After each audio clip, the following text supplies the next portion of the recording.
South Korea, where a child's life revolves around education.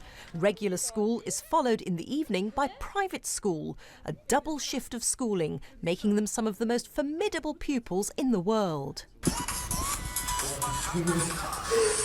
16-year-old Haimin goes to school in Gangnam in Seoul, made famous by the pop star Psy.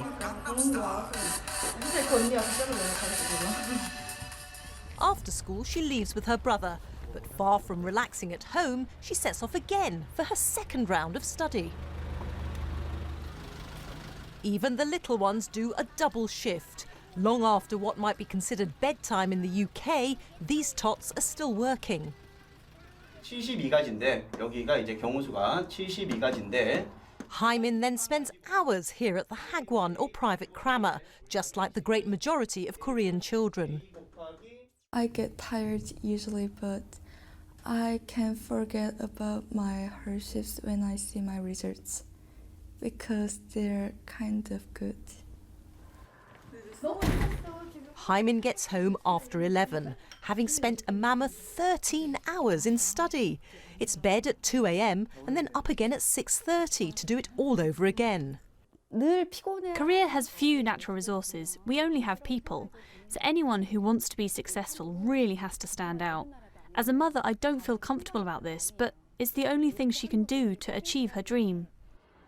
The result of this non-stop study is children who are fantastic at tests. We set these 15 and 16-year-olds some GCSE maths questions. They did them in half the expected time, with most of them getting full marks. I like going to school because there are many good friends and good teachers. Sometimes I'm very tired, like exhausted, but I don't mind because I'm studying now to do what I want to do in future. For the economy, this huge investment in education has taken the country in just 2 generations from mass illiteracy to technological powerhouse. Korean brands are internationally famous. The country's built itself up with extraordinary single-mindedness since the end of the war with North Korea 60 years ago. But Korea's success has come at a cost. The pressure on young people is huge, and the suicide rate is the highest of all developed countries. Is this pressurised environment really sustainable? 한국 사회는 I don't think any other country has achieved such rapid growth as South Korea in the past 50 years. We've focused on school achievement, and that's put a lot of people under stress, hence the high suicide rates. We still have a long way to go, but we're doing some soul searching and we're trying to make our people happier.